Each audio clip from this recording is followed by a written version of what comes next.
I'd like to talk about my 10-year-old daughter, Sakura.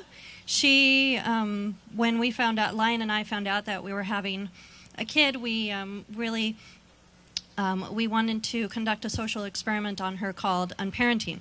So I just want to give you this disclaimer. Your results may vary. Some children lack self-control and may benefit from a more structured environment. Every child is unique. And what worked for us may not work for you, but this is what we did. So some of the stuff that I want to talk about first is that some stuff that we think that no parent should get, such as those big, huge Eddie Bauer strollers. We run into them at Folk Life, and they're really annoying. They're big and bulky. Playpens, they remind us of cubicles, and we really encourage parents, don't run out and get an SUV as soon as you find out you're having a kid. One of my friends bought one just so that he could fit his Eddie Bauer stroller in it. So we're like, wow. Some of the useful things that we found were cargo pants, believe it or not. Lion used to put baby supplies in the cargo pants because I had never seen a man that looked sexy with a diaper bag yet. Umbrella strollers, they fold up really compact. You can take them on the bus. Backpacks, the view is really great from a backpack, from a stroller. This is their view, what they're seeing from down here, not so good. Cell phones for kids are a great idea. Really, they are. It's the only way I can get a hold of my daughter sometimes. So about the unparenting part, we thought about it, and we thought, do we really need to set up all these rules and regulations for them? Do we really need to restrict her all that much? Do we need to give her a bedtime, a curfew, tell her to do her homework, sit down at the table? So we thought about it, and we're like, no, we don't need to do that. And if we didn't give her all those rules, then we didn't need to enforce them either. And I really enjoy not being officer mom. I really enjoy not having to enforce all those rules. And what happened was that she goes to sleep when she's tired. She comes home when she needs to. She does her homework. I don't make her do it. She varies her activities. She doesn't spend all day on the computer. So we're not making her do this. We're not giving her checklists. We're just giving her the choice to do what she wants to do, and we found out that she just does what we wish she was doing anyways. So it's something that it's worth giving a try.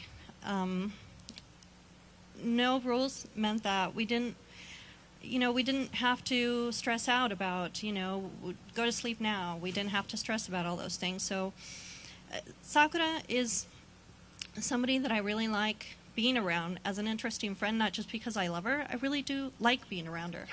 When it comes to personal responsibility, we told her that this is her life and not ours, and that she should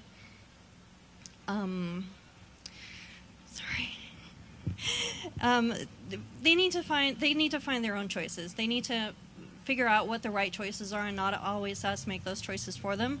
And she does a really good job at making good choices when we let her do it.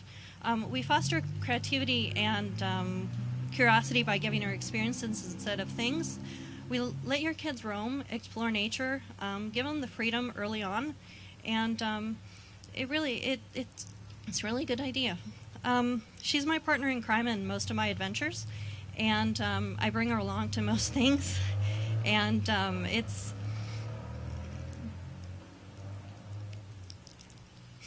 And next up, surely the job of parents is to prepare the child for the world and not to protect them from it. I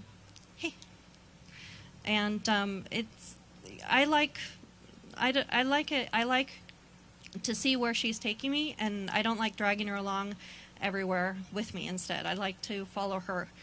Everything is not peaches and cream. She is somewhat rude. Her dental bills are in the thousands, and she's responsible but not very disciplined. Consequences for actions, we tend to just tell her that we threaten her with a normal childhood.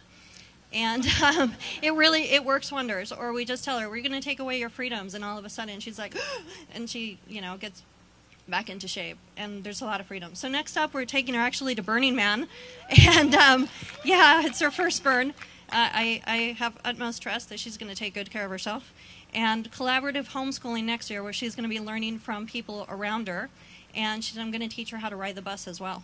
I'd like to thank Lion Kimbrough for being my partner in crime in this adventure, Mark for making me do this talk, and Sakura's friends of all ages who they've given her some really invaluable experiences and learning opportunities. And it really does take a community to raise a child, not just a parent or two. Thank you.